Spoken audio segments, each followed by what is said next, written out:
ವೇದಿಕೆಯ ಮೇಲೆ ಆಸೀನರಾಗಿರುವಂತಹ ಕಾಲೇಜಿನ ಪ್ರಾಂಶುಪಾಲರೇ ಹಾಗೂ ಎಲ್ಲ ನನ್ನ ಸಹಪಾಠಿಗಳೇ ಹಾಗೂ ನನ್ನ ನೆಚ್ಚಿನ ವಿದ್ಯಾರ್ಥಿಗಳೇ, ಈ ಸಂವಿಧಾನ ದಿನ ಕಾನ್ಸ್ಟಿಟ್ಯೂಷನ್ ಡೇ ಅಂಬೇಡ್ಕರ್ ಅವರಿಗೆ ಗೌರವವನ್ನು ಸಲ್ಲಿಸುವಂತ ಸಲುವಾಗಿ ಈ ದಿನವನ್ನು ಪ್ರತಿ ವರ್ಷ ನವೆಂಬರ್ 26 ಸಂವಿಧಾನ ದಿನ ಅಂತೇಳಿ ಆಚರಣೆಯನ್ನು ಮಾಡ್ತಾ ಇರೋದು. ಅದಕ್ಕಿಂತ ಮುಂಚೆ ನಾವೆಲ್ಲ ಬ್ರಿಟಿಷರ ಅಧೀನದಲ್ಲಿದ್ದವರು. ಆ ಬ್ರಿಟಿಷರ ಅಧೀನದಲ್ಲಿದ್ದಂಥ ಸಂದರ್ಭದಲ್ಲಿ ನಮ್ಮದೇ ಆದಂಥ ಸಂವಿಧಾನವನ್ನು ರಚಿಸುವ ಸಲುವಾಗಿ ನಮಗೆ ಸ್ವತಂತ್ರ ಬರೋಕ್ಕಿಂತ ಮುಂಚೆ ಹೋರಾಟಗಳು ಪ್ರಾರಂಭವಾದವು. ನಿಮಗೆಲ್ಲ ಗೊತ್ತಿರೋಂಥ ವಿಷಯ, ಯಾಕೆಂದ್ರೆ ಇತಿಹಾಸವನ್ನು ಓದಿದ್ದಾರೆ. ಸ್ವತಂತ್ರ ಹೋರಾಟದ ಜೊತೆಯಲ್ಲೇ ನಮಗೆ ನಮ್ಮ ಸಂವಿಧಾನವನ್ನು ರಚನೆ ಮಾಡಿಕೊಳ್ಳೋದಕ್ಕೆ ಅವಕಾಶವನ್ನು ಕೊಡಿ ಅನ್ನೋ ಒಂದು ರಾಷ್ಟ್ರ ನಾಯಕರ ಬೇಡಿಕೆ ಸ್ವತಂತ್ರ ಪೂರ್ವದಲ್ಲೇ ಬ್ರಿಟಿಷ್ ಸರ್ಕಾರದ ಮೇಲೆ ಪ್ರಭಾವವನ್ನು ರಾಷ್ಟ್ರ ನಾಯಕರು ಬೀರ್ತಾ ಇದ್ರು. ಹಾಗೆ ಇಡೀ ಜಗತ್ತಿನ ಯಾವುದೇ ದೇಶವನ್ನು ನೀವು ತೆಗೆದುಕೊಂಡ್ರೂ ಕೂಡ ಸಂವಿಧಾನವಿಲ್ಲದಂಥ ದೇಶ ಈ ಜಗತ್ತಿನಲ್ಲಿ ಯಾವುದೂ ಇಲ್ಲ. ಇಡೀ ಜಗತ್ತಿನ ರಾಷ್ಟ್ರಗಳನ್ನ 3 ಗುಂಪುಗಳಾಗಿ ಮಾಡಿರುವಂಥದ್ದು. ನಿಮಗೆಲ್ಲ ಗೊತ್ತಿದೆ ಇಡೀ ಜಗತ್ತಿನಲ್ಲಿ ಎಷ್ಟು ರಾಷ್ಟ್ರಗಳಿದೆ ಅಂತ. ಆ ಎಲ್ಲ ರಾಷ್ಟ್ರಗಳನ್ನ 3 ಗುಂಪಾಗಿ ಮಾಡಿರುವಂಥದ್ದು. ಒಂದು ಹಿಂದುಳಿದ ರಾಷ್ಟ್ರಗಳು, ಎರಡನೇದು ಅಭಿವೃದ್ಧಿಶೀಲ ರಾಷ್ಟ್ರಗಳು, ಮೂರನೇದು ಅಭಿವೃದ್ಧಿ ಹೊಂದಿದ ರಾಷ್ಟ್ರಗಳು. ಈ 3 ಗುಂಪಿನ ರಾಷ್ಟ್ರಗಳು ಕೂಡ ಸಂವಿಧಾನವನ್ನು ಹೊಂದಿದೆ. ಸಂವಿಧಾನವನ್ನು ಹೊಂದಿರುವಂಥ ದೇಶ ಇಡೀ ಜಗತ್ತಿನಲ್ಲಿ ಯಾವುದೂ ಇಲ್ಲ. ಹಾಗಾಗಿ ಸಂವಿಧಾನಕ್ಕೆ ಅಷ್ಟೊಂದು ಮಹತ್ವ ಇದೆ. ಹಾಗಾದ್ರೆ ಸಂವಿಧಾನ ಅಂದ್ರೆ ಏನು? ಅದು ಇಂಪಾರ್ಟೆಂಟ್. ಸಂವಿಧಾನ ಅಂದ್ರೆ ಕಾನೂನುಗಳ ಕ್ರೋಢೀಕರಣ ಅಂತ. ಇನ್ನೂ ಸಿಂಪಲ್ ಆಗಿ ಹೇಳಬೇಕು ಅಂದ್ರೆ ಸಂವಿಧಾನ ಅಂದ್ರೆ ಕಾನೂನು ಅಂತ ಅಷ್ಟೇ. ಆ ದೇಶದ ಕಾನೂನು, ಅದೇ ಸಂವಿಧಾನ. ನಮ್ಮ ರಾಜ್ಯ ಶಾಸ್ತ್ರಜ್ಞರಾದಂಥ ಮೆಕೆವರ್ ಸಂವಿಧಾನ ಅನ್ನೋದಕ್ಕೆ ರಾಜ್ಯವನ್ನು ಆಳುವ ಕಾನೂನೇ ಸಂವಿಧಾನ ಅಂತಾರೆ. ಯಾವುದು ರಾಜ್ಯವನ್ನು ಆಳ್ತದೋ ಅದೇ ಆ ಕಾನೂನೇನಿದೆ, ಆ ಕಾನೂನೇ ಸಂವಿಧಾನ ಅಂತ ಹೇಳೋದು. ಆ ಸಂವಿಧಾನ ಪ್ರತಿಯೊಂದು ರಾಷ್ಟ್ರದಲ್ಲೂ ಇರಲೇಬೇಕು. ಹಾಗೆ ಭಾರತದವರು ಕೂಡ ನಾವೇನ್ ಮಾಡೋದು, ಸ್ವತಂತ್ರ ಪೂರ್ವದಲ್ಲೇ ಹೋರಾಟವನ್ನು ಪ್ರಾರಂಭವನ್ನು ಮಾಡೋದು. ಆ ನಿಟ್ಟಿನಲ್ಲಿ ಗಾಂಧೀಜಿ 1922ರಲ್ಲಿ ಯಂಗ್ ಇಂಡಿಯಾ ಅಂತ ಪತ್ರಿಕೆ, ಅವರೇ ಯಂಗ್ ಇಂಡಿಯಾ ಅನ್ನೋ ಪತ್ರಿಕೆಯಲ್ಲಿ ಒಂದು ಲೇಖನವನ್ನು ಬರೀತಾರೆ. ನಮಗೆ ನಮ್ಮದೇ ಆದಂಥ ಸಂವಿಧಾನವನ್ನು ರಚನೆ ಮಾಡ್ಕೊಳ್ಳೋದಕ್ಕೆ ಅವಕಾಶವನ್ನು ಮಾಡಿಕೊಡಿ ಅಂತೇಳಿ ಫಸ್ಟ್ ಒಂದು ಲೇಖನವನ್ನು ಬರೆಯೋಣ. ಅದಾದ್ಮೇಲೆ 1934ರಲ್ಲಿ ಎಂ.ಎನ್. ರಾಯ್ ಅಂತ ಕೇಳಿದರು. ಅವರು ನಮ್ಮದೇ ಆದಂಥ ಸಂವಿಧಾನ ರಚನಾ ಸಭೆಯನ್ನು ರಚನೆ ಮಾಡ್ಕೊಳ್ಳೋದಕ್ಕೆ ಅವಕಾಶ ಮಾಡಿಕೊಡಿ ಅಂತ ಬೇಡಿಕೆಯನ್ನು ಇಡ್ತಾರೆ. ಅದಾದ್ಮೇಲೆ 1935ರಲ್ಲಿ ರಾಷ್ಟ್ರೀಯ ನ್ಯಾಷನಲ್ ಕಾಂಗ್ರೆಸ್ ಏನಿದೆ ಅವರು ಬೇಡಿಕೆಯನ್ನು ಇಡೋಣ. ಅಂದರೆ ಸ್ವತಂತ್ರ ಪೂರ್ವದಲ್ಲೇ, ನಮಗೆ ಸ್ವತಂತ್ರ ಬರೋಕ್ಕಿಂತ ಮುಂಚೆನೇ ನಮ್ಮದೇ ಆದಂಥ ಸಂವಿಧಾನವನ್ನು ರಚನೆಯನ್ನು ಮಾಡಿಕೊಳ್ಳೋದಕ್ಕೆ ನಮಗೆ ಅವಕಾಶವನ್ನು ಮಾಡಿಕೊಡಿ ಅಂತೇಳಿ ಬ್ರಿಟಿಷ್ ಸರ್ಕಾರದ ಮೇಲೆ ಹಲವಾರು ಒತ್ತಡವನ್ನು ಹಾಕೋಣ. ಅದಾದಮೇಲೆ ಇಂಪಾರ್ಟೆಂಟ್ 1940 ಅದನ್ನು ಆಗಸ್ಟ್ ಕೊಡಿ ಅಂತೇಳಿ ಕರೀತಾರೆ. ಅದು ಇಂಪಾರ್ಟೆಂಟ್.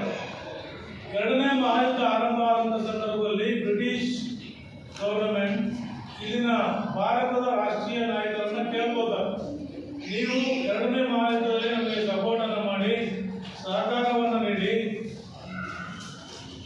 ಆ ಸಹಕಾರವನ್ನು ನೀಡಿದ್ರೆ ನಿಮಗೆ ನಿಮ್ಮದೇ ಆದಂಥ ಸಂವಿಧಾನವನ್ನು ರಚನೆ ಮಾಡಿಕೊಳ್ಳೋದಕ್ಕೆ ನಾವು ಅವಕಾಶ ಮಾಡಿಕೊಡ್ತೀವಿ. ಆಗ ಭಾರತದ ನಾಯಕರು ಅದನ್ನು ಒಪ್ಕೋತಾರೆ, ಆಯ್ತು ಅಂತ. ಅನಂತರ ಎರಡನೇ ಮಹಾಯುದ್ಧ ಆದ್ಮೇಲೆ ಬ್ರಿಟನ್ ಪ್ರಧಾನಿಯಾದಂಥ ಅಟ್ಲಿ ಅಂತ ಕರೀತಾರೆ. ಬ್ರಿಟನ್ ಪ್ರಧಾನಿ ಆಗಿದ್ದಂಥ ಅಟ್ಲಿ ಭಾರತೀಯರಿಗೆ ಅವರ ಸಂವಿಧಾನವನ್ನು ರಚನೆ ಮಾಡಿಕೊಳ್ಳೋದಕ್ಕೆ ಅವಕಾಶವನ್ನು ಕೊಡೋ ನಿಟ್ಟಿನಲ್ಲಿ ಅಲ್ಲಿಂದ ಒಂದು ಆಯೋಗವನ್ನು ಕಳಿಸ್ತಾರೆ. ಅದನ್ನೇ ಕ್ಯಾಬಿನೆಟ್ ಆಯೋಗ ಅಂತ ಹೇಳಿ ಕರೀತಾರೆ. ಆ ಕ್ಯಾಬಿನೆಟ್ ಆಯೋಗ ಅದನ್ನ ಬ್ರಿಟನ್ ಪ್ರಧಾನಿ, ಏಕೆಂದ್ರೆ 2ನೇ ಮಹಾಯುದ್ಧ ಮುಗಿದ ಮೇಲೆ ಅವ್ರೇನು ಭರವಸೆಯನ್ನು ಕೊಟ್ಟಿದ್ರು ಆ ಭರವಸೆಯ ಪ್ರಕಾರ ಅವನು ಆಟ್ಲಿ ಬ್ರಿಟನ್ನಿಂದ ಒಂದು ಆಯೋಗವನ್ನು ಕಳಿಸ್ತಾರೆ. ಅದನ್ನೇ ಕ್ಯಾಬಿನೆಟ್ ಮಿಷನ್ ಅಥವಾ ಕ್ಯಾಬಿನೆಟ್ ಆಯೋಗ ಅಂತ ಹೇಳಿ ಕರೀತಾರೆ. ಆ ಕ್ಯಾಬಿನೆಟ್ ಆಯೋಗ ಭಾರತಕ್ಕೆ 1946ರಲ್ಲಿ ಬರುವಂಥದ್ದು. ಬಂದ್ಮೇಲೆ ಅವರು ಆಯೋಗದವರು ಏನು ಮಾಡ್ತಾರೆ, ಶಿಫಾರಸನ್ನು ಮಾಡ್ತಾರೆ. ಆಯ್ತು, ನಿಮ್ಮ ಸಂವಿಧಾನನ, ನಿಮ್ಮದೇ ಆದಂಥ ಸಂವಿಧಾನವನ್ನು ನೀವು ರಚನೆ ಮಾಡ್ಕೋಬಹುದು, ಪ್ರಾರಂಭ ಮಾಡ್ಬೋದು ಅಂತೇಳಿ ಆಯೋಗದವರು ಹೇಳ್ತಾರೆ.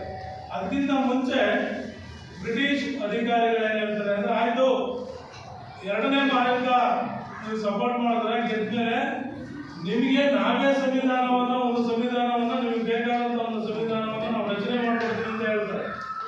ಗಾಂಧೀಜಿ ಒಂದು ಮಾತು ಹೇಳ್ತಾರೆ, ನೀವು ನಮ್ಮ ಸಂವಿಧಾನವನ್ನು ರಚನೆ ಮಾಡುವಂಥ ಅವಕಾಶ ಇಲ್ಲ, ನಮಗೆ ಅವಕಾಶ ಮಾಡಿಕೊಡಿ, ನಮ್ಮ ಸಂವಿಧಾನವನ್ನು ನಾವು ರಚನೆ ಮಾಡ್ಕೊತೀವಿ, ನಮ್ಗೆ ಗೊತ್ತಿದೆ, ಮೊದಲು ನೀವು ಇಲ್ಲಿಂದ ಜಾಗ ಖಾಲಿ ಮಾಡಿ ಅನ್ನೋ ಒಂದು ಮಾತನ್ನ ಗಾಂಧೀಜಿ ಹೇಳ್ತಾರೆ. ಅನಂತರ ಕ್ಯಾಬಿನೆಟ್ ಮಿಷನ್ ಅನ್ನು ಕಳಿಸ್ತಾರೆ. 1946ರಲ್ಲಿ ಕ್ಯಾಬಿನೆಟ್ ಆಯೋಗದ ಶಿಫಾರಸಿಗೆ ಅನುಗುಣವಾಗಿ ಭಾರತದಲ್ಲಿ ಸಂವಿಧಾನ ರಚನಾ ಸಭೆಯನ್ನ ಸ್ಥಾಪನೆಯನ್ನ ಮಾಡ್ಕೋತಾರೆ. ಹಾಗೆ ಕ್ಯಾಬಿನೆಟ್ ಆಯೋಗದ ಶಿಫಾರಸು ಏನು ಅಂದ್ರೆ, ಅಲ್ಲಿ ಪರೋಕ್ಷ ಚುನಾವಣೆಗೆ ಅವಕಾಶವನ್ನು ಮಾಡಿಕೊಳ್ಳೋದು. ಆ ಪರೋಕ್ಷ ಚುನಾವಣೆಯಲ್ಲಿ ಒಟ್ಟು ಸಂವಿಧಾನ ರಚನಾ ಸಭೆಯ ಸದಸ್ಯರ ಸಂಖ್ಯೆ 389 ಇರ್ತದೆ. ಅಲ್ಲಿ ನಾಮಕರಣಗೊಂಡ ಸದಸ್ಯರು ಇರ್ತಾರೆ, ಎಲೆಕ್ಟ್ ಮೆಂಬರ್ಸ್ ಅವರು ಇರ್ತಾರೆ, ಚುನಾಯಿತ ಸದಸ್ಯರು ಮತ್ತೆ ನಾಮಕರಣ ಸದಸ್ಯರು. ಈ ಎರಡು ಗುಂಪಿನ ಸದಸ್ಯರು ಸೇರಿ 389 ಸದಸ್ಯರಿರ್ತಾರೆ. ಆ 389 ಸದಸ್ಯರಲ್ಲಿ 296 ಬ್ರಿಟಿಷ್ ಪ್ರಾಂತ್ಯದಿಂದ ಆಯ್ಕೆ ಆಗ್ತಾರೆ. ಇನ್ನು ಉಳಿದ 93 ಜನ ದೇಶೀಯ ಸಂಸ್ಥಾನದಿಂದ ಆಯ್ಕೆ ಆಗಬಹುದು. ಇದು ನಾನೇನಿದ್ದು ಸ್ವತಂತ್ರ ಪೂರ್ವ. ಅನಂತರ ದೇಶ ವಿಭಜನೆ ಆದ್ಮೇಲೆ, ಸ್ವತಂತ್ರ ಬಂದ್ಮೇಲೆ ದೇಶ ವಿಭಜನೆ ಆಯಿತು. 389 ಸದಸ್ಯರೇನಿದ್ರು, ಆ 389 ಸದಸ್ಯರಲ್ಲಿ ಸಂಖ್ಯೆ ಕಡಿಮೆ ಆಗಿದೆ. ಅಲ್ಲಿ ದೇಶ ವಿಭಜನೆ ಆದ್ಮೇಲೆ ಸಂವಿಧಾನ ರಚನಾ ಸಭೆಯ ಸದಸ್ಯರ ಸಂಖ್ಯೆ 299ಕ್ಕೆ ಇಳಿಯುವ. ಅನಂತರ ಡಾಕ್ಟರ್ ರಾಜೇಂದ್ರ ಪ್ರಸಾದ್ ಅವರನ್ನು ಅಧ್ಯಕ್ಷರಾಗಿ ಮಾಡಿಕೊಳ್ಳುವಂಥದ್ದು. ಸಂವಿಧಾನ ರಚನಾ ಸಭೆಯ ಅಧ್ಯಕ್ಷರು ಡಾಕ್ಟರ್ ರಾಜೇಂದ್ರ ಪ್ರಸಾದ್ ಅವರನ್ನ, ಅನಂತರ ಉಪಾಧ್ಯಕ್ಷರನ್ನ ಬ್ಯಾನರ್ಜಿ ಅವರನ್ನು ಉಪಾಧ್ಯಕ್ಷರನ್ನಾಗಿ ಮಾಡ್ಕೋತಾರೆ. ಅನಂತರ ಸಂವಿಧಾನ ಕರಡು ಸಮಿತಿಯ ಅಧ್ಯಕ್ಷರನ್ನ ಅಂಬೇಡ್ಕರ್ ಅವರನ್ನ ಮಾಡಿಕೊಳ್ಳುವಂಥದ್ದು. ಹಾಗೆ ಸಂವಿಧಾನ ರಚನಾ ಸಭೆಯಲ್ಲಿ ಸುಮಾರು 15 ಜನ ಮಹಿಳಾ ಸದಸ್ಯರಿದ್ದಾರೆ. ಅವರು ಕೂಡ ಸಂವಿಧಾನ ರಚನಾ ಸಭೆಯಲ್ಲಿ ಅವಕಾಶವನ್ನ ಮಾಡಿಕೊಟ್ಟಿರ್ತಾರೆ. ಸಂವಿಧಾನ ರಚನಾ ಸಭೆ ಸುಮಾರು 11 ಬಾರಿ ಸಭೆಯನ್ನು ಸೇರುತ್ತೆ. 11 ಬಾರಿ ಸಭೆಯನ್ನು ಸೇರಿ ಸಂವಿಧಾನವನ್ನ ರಚನೆಯನ್ನು ಮಾಡುವಂಥದ್ದು.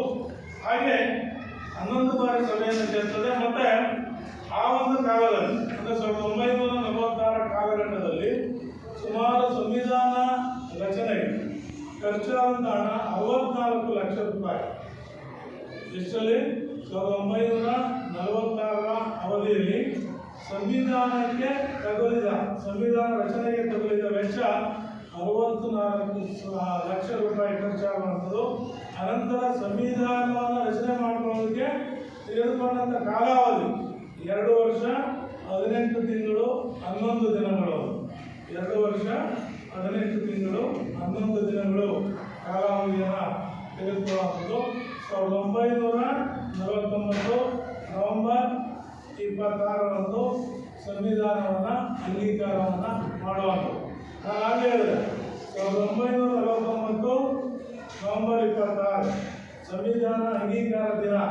ಆ ದಿನವನ್ನೇ 2015ರಲ್ಲಿ ನರೇಂದ್ರ ಮೋದಿ ಅವರು ಅಂಬೇಡ್ಕರ್ ಅವರ 125ನೇ ಜಯಂತಿಯೊಂದು ಘೋಷಣೆಯನ್ನು ಮಾಡ್ತಾರೆ.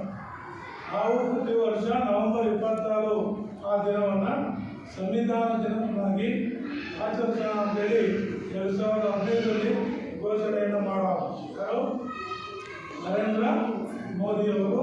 ಅವತ್ತಿಂದ ನಾವು ಇಂದಿನ ತನಕ ನಾವೇನು ಮಾಡ್ತಾ ಇದ್ದೀವಿ ಅಂದರೆ ನವೆಂಬರ್ 26ನ ಸಂವಿಧಾನ ದಿನ ಅಂತೇಳಿ ಘೋಷಣೆಯನ್ನು ಮಾಡ್ತಾ ಇದ್ದೀವಿ ಅಂತ ಹೇಳ್ತಾ, ಹಾಗೆ ಮೂಲ ಸಂವಿಧಾನದಲ್ಲಿ 395 ವಿಧಿಗಳು, 8 ಅನುಸೂಚಿಗಳು, ಹಾಗೆ 22 ಭಾಗಗಳು. ಅಂದರೆ 1949 ನವೆಂಬರ್ 26 ಏನು ಸಂವಿಧಾನ ಅಂಗೀಕಾರ ಆಯಿತು, ಆಗ ಸುಮಾರು 395 ವಿಧಿಗಳು, ಹಾಗೆ 8 ಅನುಸೂಚಿಗಳು, 22 ಕಾನೂನುಗಳು ಇರುವಂಥದ್ದು. ಈ ದಿನವನ್ನು ಪ್ರತಿ ವರ್ಷ ನಾವು ನವೆಂಬರ್ 26 ಸಂವಿಧಾನ ದಿನ ಅಂತೇಳಿ ಆಚರಣೆಯನ್ನು ಮಾಡ್ತಾ ಇದ್ದೀವಿ ಅಂತ ಹೇಳ್ತಾ 2 ಮಾತನ್ನು ಮುಗಿಸ್ತಾ ಇದ್ದೀವಿ.